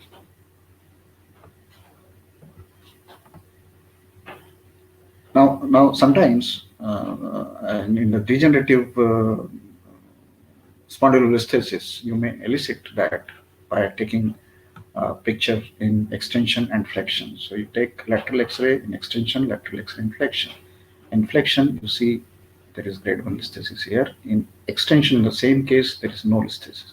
So posterior margin of this vertebra matches with the posterior margin of the upper vertebra. Here, if you draw a posterior margin line here, that doesn't match. There is a step here, and this is the posterior margin. So there is a little listhesis. Now coming to spondylolisthesis with spondylolysis, as I was talking to you about, and there is spondylolysis here. There is a break in the pars interarticularis, the superior articular process, inferior articular process, and the area in between is pars interarticularis. There is a break here, and with this break, the vertebral column can translate anteriorly. A lot of sclerosis on both the sides here, and it is almost grade 2, grade 3. So this kind of listhesis can occur with spondylolysis. As talking about the complications of the degenerative disease, there can be curvature anomalies. One of the curvature anomalies is scoliosis. There can be scoliosis in degenerative process. Now this scoliosis, obviously you have to differentiate from other causes of scoliosis. As I was talking to you the other day, a short curved scoliosis is commonly seen in neurofibromatosis. So a short curve scoliosis can mean either it's degenerative spinal disease or it can be an entity like neurofibroma. So what you do is you look for other changes. Here there are florid changes you see in the vertebral column of degeneration process, sclerosis, osteophytes, compression of the vertebra on one side, that is also there, and there can be vacuum phenomena. So if you have all these features and scoliosis, then there is obviously a degenerative process going on. As compared to, there are, what is the commonest kind of scoliosis you see? That is idiopathic developmental scoliosis, which you see in developing in a adolescent, in a child or adolescent. As he grows, the scoliosis also grows. So that's idiopathic developmental scoliosis. It usually involves multiple segments, and there is a primary curve, secondary curve. There are so many things in scoliosis. That's entirely a separate chapter. So remember, scoliosis can be seen in degenerative spinal disease also. Coming to disk displacement types, there can be types of disk displacements, and one is anterior displacement. This is the anterior side, this is posterior side. So there can be anterior displacement of the disk, as you see here, represented diagrammatically. There can be posterior herniation, as well as lateral also, which we can't see here in this anteroposterior picture. So this is obviously not clinically very significant, won't cause anything. This obviously will encroach, impinge upon the canal and compressing the canal structures, and may cause symptoms. However, along with anterior and posterior and lateral, there can be sometimes superior or inferior displacement of disc. Now, this is superior going into the vertebral body of the upper vertebra, inferior going into the upper part of the lower vertebra. This can also occur, and how is this seen on various imaging modalities? This is obviously a cadaveric picture where it is shown how the nucleus pulposus goes into the vertebral body through the cartilaginous plate, and obviously famously these are known as small node. So cartilaginous nodes or small nodes. In a CT picture, if you take a axial cut of CT, you may find such a lesion in the body where there is a lytic area surrounded by a sclerotic rim, very well defined. This is nothing but small node. So instead of thinking of some other process like say infective process or neoplastic process, one must think of small node in such cases. At the same time, there can be, if you see here, anterior displacement of the disc, which causes pitting like this in the vertebral bodies. On MR, it can be seen nicely the disc herniation inside the body. Obviously, you need to, if you have a case like this, these are very classical. I mean, you don't need to go to differential diagnosis, but sometimes there may be confusion. So you think of some possibilities of differential diagnosis and you rule out them one by one if they are very large and they are not typical. But this is a typical picture of small node. Now, what is a limbus vertebra? Now, when the disc herniates in the anterior part of the body or the posterior part of the body and separates a part of the body with the bone of the anterior marginal bone of the vertebral body, it has completely separated, you see here. Now, this is known as a limbus vertebra. So, limbus can be anterior, limbus can be posterior. Now, this has gone into the spinal canal. You can see here, it has gone into the spinal canal. So, there can be anterior limbus, posterior limbus. Obviously, here you can see nicely along with the disc degeneration and disc protrusion. Now, coming to the basics of how a disc herniates, let us say herniates, a common term. So the commonest is annular bulge, where there is bulge of the annulus fibrosus.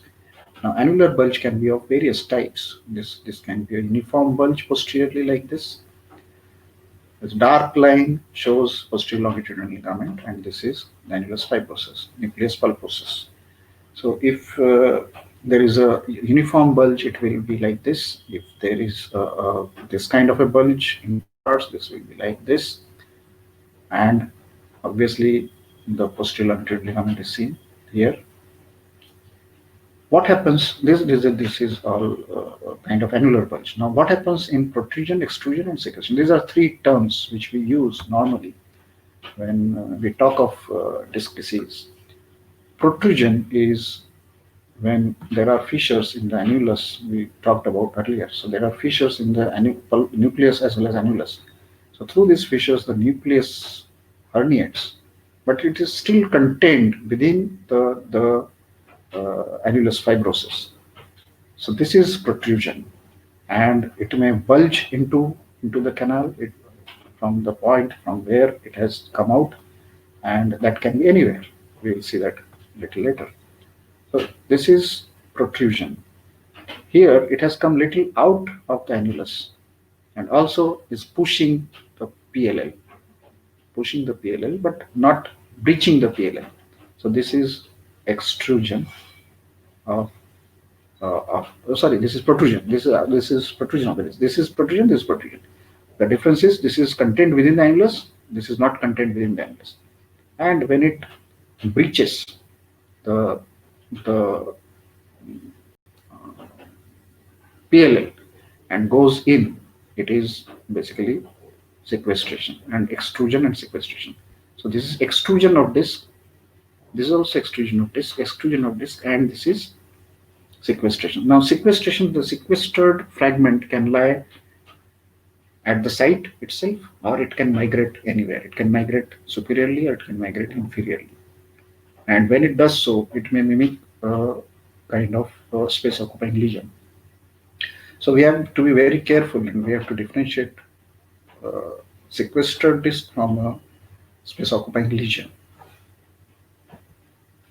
Now another basic fundamental thing is to understand how the different discs can compress different structures and produce different symptoms.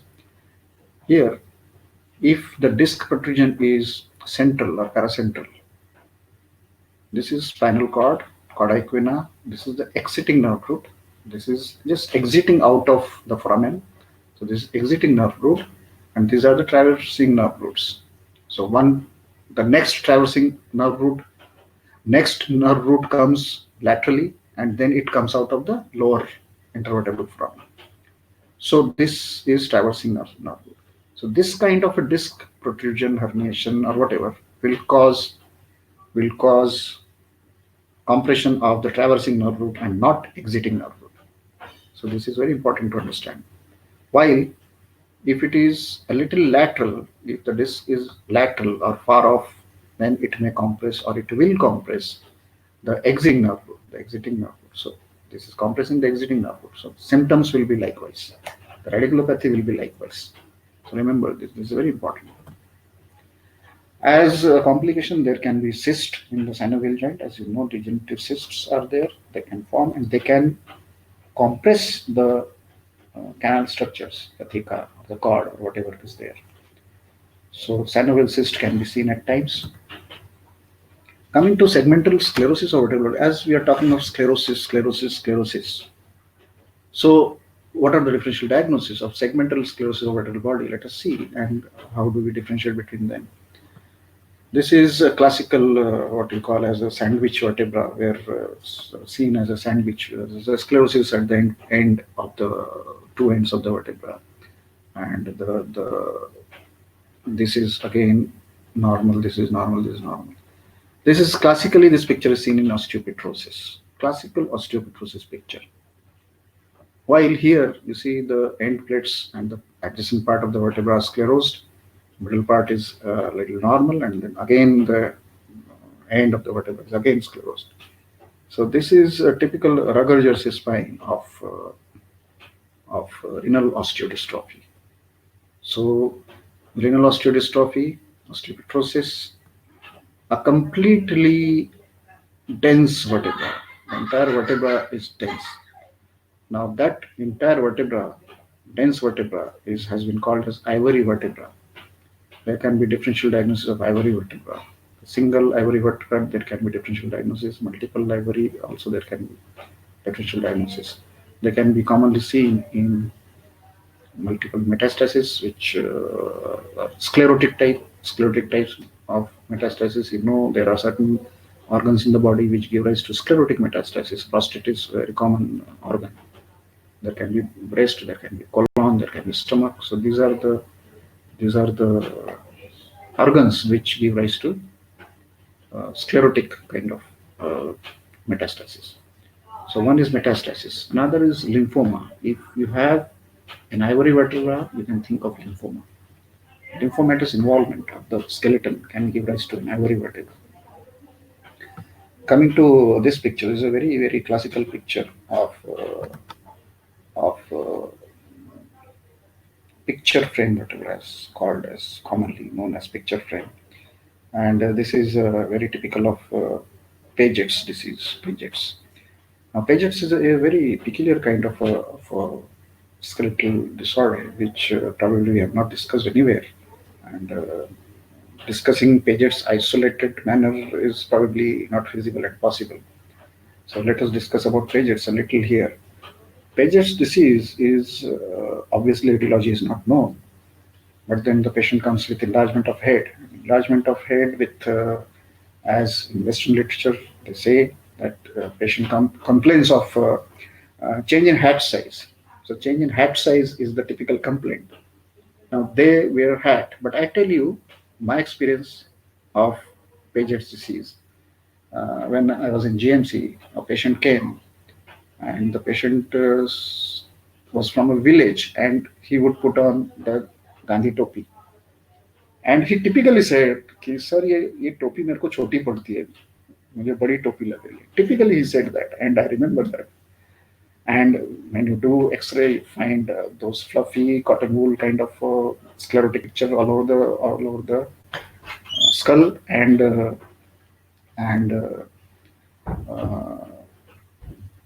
there are phases. Paget's disease has phases. Now these phases are lytic, mixed, and sclerotic. Now these phases correspond with the disease process.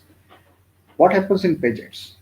Sir James Paget, hundreds of years, maybe more than 100 of years, he has reported Paget's. He was a pathologist. Obviously, there was no X-ray that time.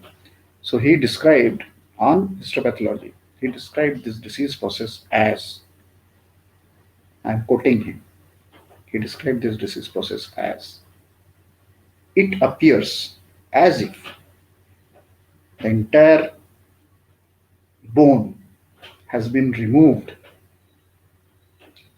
a larger framework has been laid down, and the bone has been deposited on that larger framework.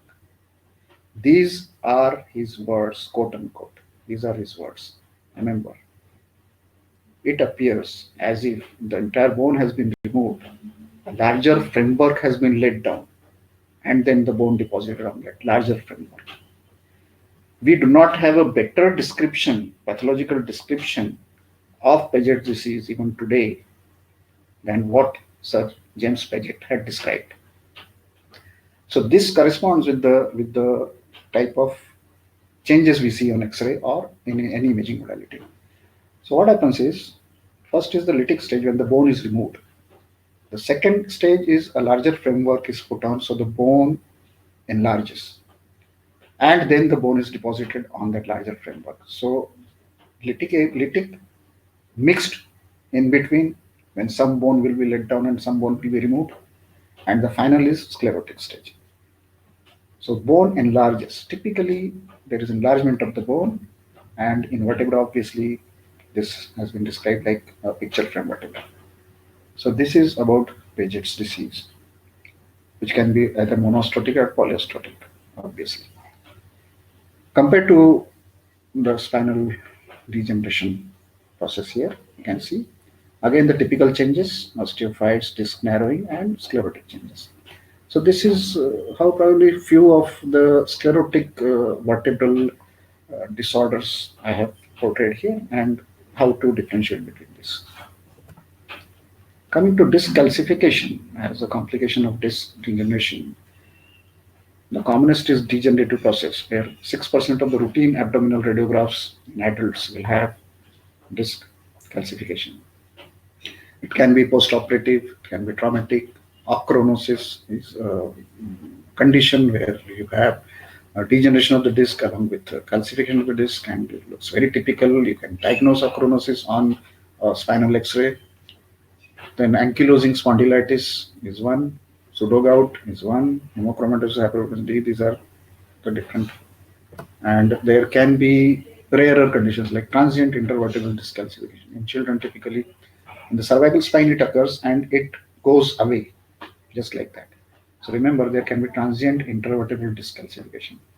Juvenile idiopathic arthritis, amyloidosis, poliomyelitis, acromegaly, all this can cause disc calcification. The disc calcification will be seen, it can be seen in any manner. Here you can see one of the examples.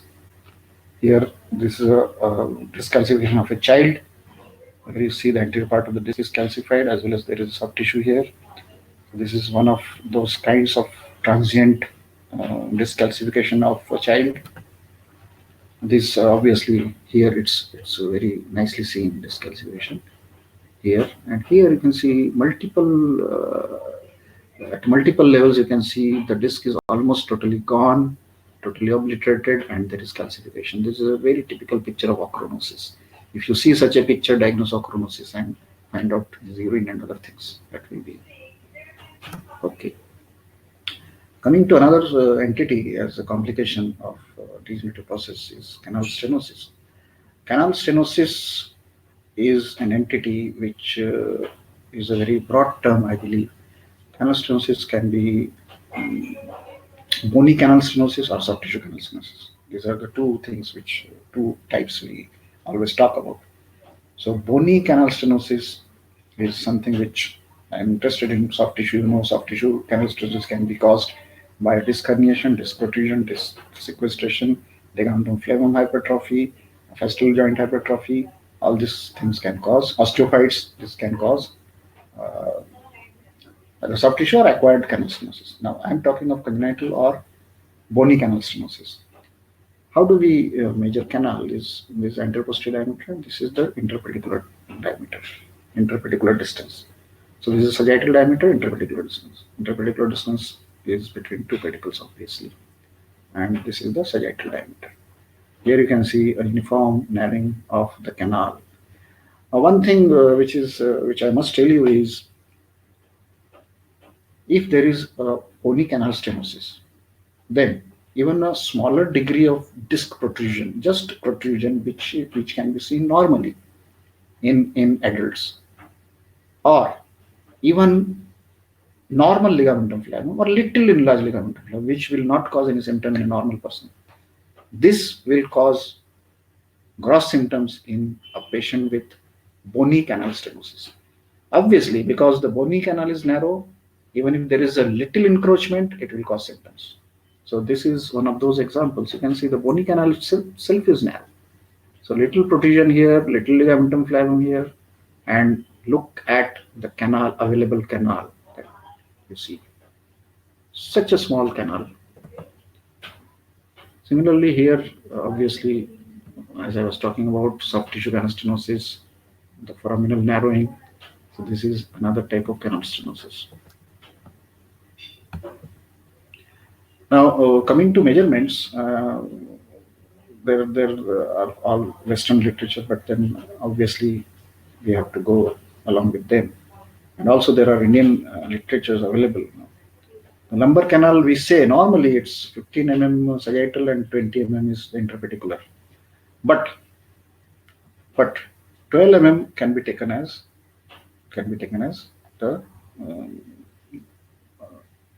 the diameter, which I'm talking of sagittal, obviously. 12 mm sagittal diameter can be taken as normal. So below 12 mm, everything is abnormal.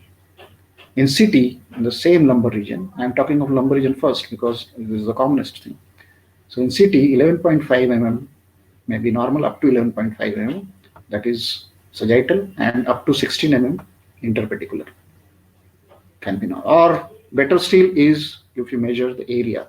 If you have a software, you measure the area of a lumbar canal, it should be more than 1.45 square centimeter. So this is on CT lumbar canal. Cervical, anything less than 10 mm is definitely not acceptable. So more than 10 or 11 mm it should be normal.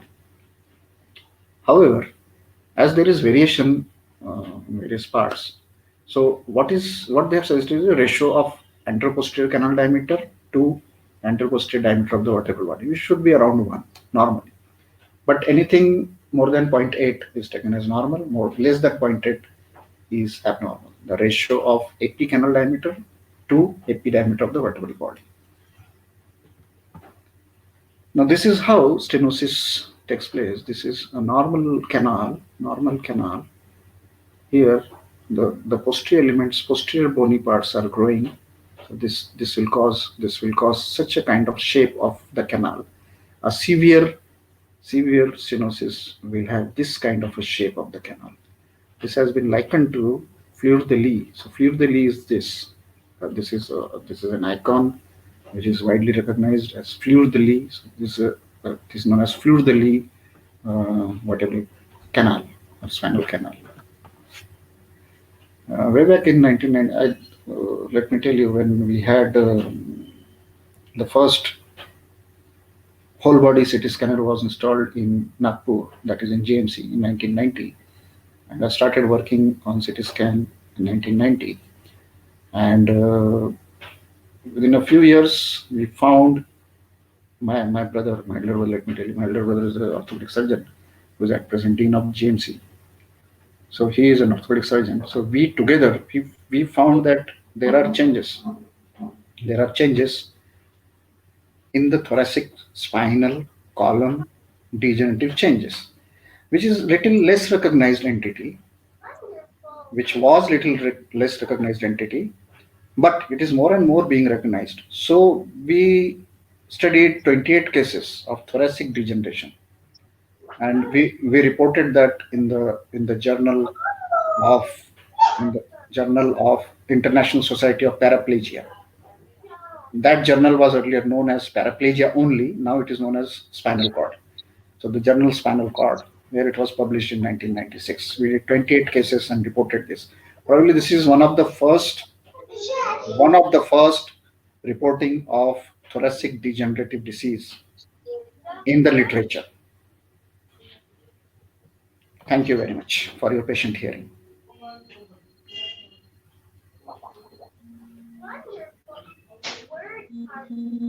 Thank you, sir, for the beautiful demonstration of various degenerative pathologies and their cause and their effect on the spinal canal as well as nerves.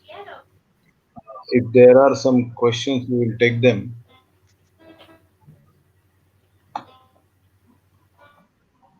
I think we all report degenerative spine day in, day out. But sometimes, as you say, the terms are interchangeably used, and maybe the lexicon is not very, not correctly followed by the students. And I think they should be benefited by this. So I'm getting messages of informative lecture, good presentation. I'm just waiting for the questions to come. We'll wait for some time. ಇದ್ರಾಗ ನಂಗ್ ಮಾತಾಡ್ಲಿಕ್ಕೆ ಬರ್ತೇನೆ?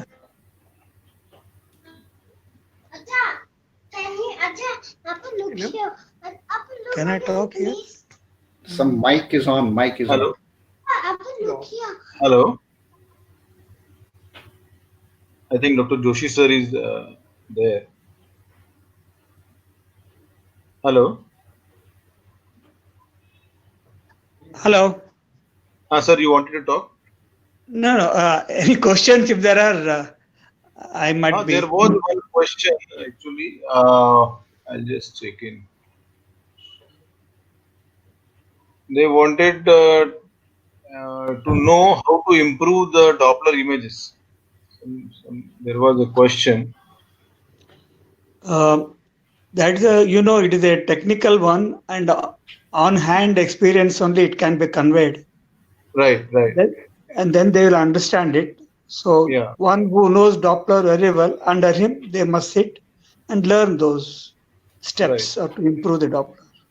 Right. I think that needs a live demonstration, and very Yes. soon we are planning it. Maybe next week or next week we will do a live demonstration of normal peripheral Doppler. Very good. So I think at that time they would be getting their queries solved. There is a question for Mitra sir. What are types of posterior disc herniation? How to classify them? Yes. Now, can you hear me? Yes, sir. You can. There can be central herniation. There can be central and paracentral herniation both, or there can be paracentral herniation. There can be foraminal herniation. There can be far off herniation. So these are the types of posterior herniation. I talked about anterior herniation, posterior herniation, lateral herniation, and intraspinal herniation. But these are the types of posterior herniation which are very important from the point of. I talked about this in when I showed you the schematic diagram of traversing and Yeah. exiting nerves. Exiting now, right? So these are the types of the posterior disc herniation into the canal. Right. Thank you, sir. There is a question for Dr. Joshi, sir. Yes, Could you sir. please recommend some book for beginners on ultrasound? For first year PG, I think somebody who has just joined the department and has put up a question. Okay. I will pass it on to you and you can pass it on to them. Detail because offhand telling is difficult, but definitely I will tell it, and that is very good book for them. Right, sir. If you Definitely, can sir. pass You on, can let me know.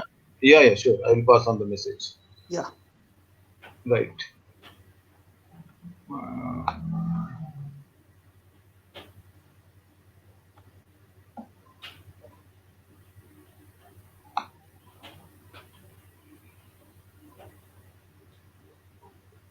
right. I think there are no further questions. So, with this, we will end today's session, and next week we'll come with some. Most probably, we will be conducting a live workshop on peripheral color Doppler. The timing might be changed. We'll inform well before to all of you. I thank all the attendees and special thanks. Sir, one more question has come. Yes. For Mitra sir, is there any value of dividing spinal canal stenosis into mild, moderate, and severe, as there is inter-observer variability? There is definite value if you can differentiate into mild, moderate, and severe. Obviously, it will give an impression to the person who is reading the report as to what. But quantification, I don't know how you will quantify that. Right. I think it's more a subjective thing, and it happens. Different person may label same thing as somebody say it's moderate, somebody may say it's severe. Right. Yeah. I thank both speakers, Professor Dr. S.K. Joshi sir and Professor Dr. Kajal Mitra sir, for Thank you. guiding us today on very basic topics in radiology. And as I was saying, most likely we would do a color Doppler, peripheral color Doppler workshop on next Sunday. It would be on morning hours probably. We'll let you know. Thank you, all of you. I Thank think you, Dr. Prashant. yeah. Thank you. Thank you. Thank you, Amit, wherever you are. Thank you. Yeah. Okay. Sir. Thank you, Amit. Thank you, Prashant. Bye. Thank you, sir. Thank you, Dr. Patra. Nice hearing you. Mitra, sir. Mitra. Mitra. Yeah. Thank you, sir. Okay.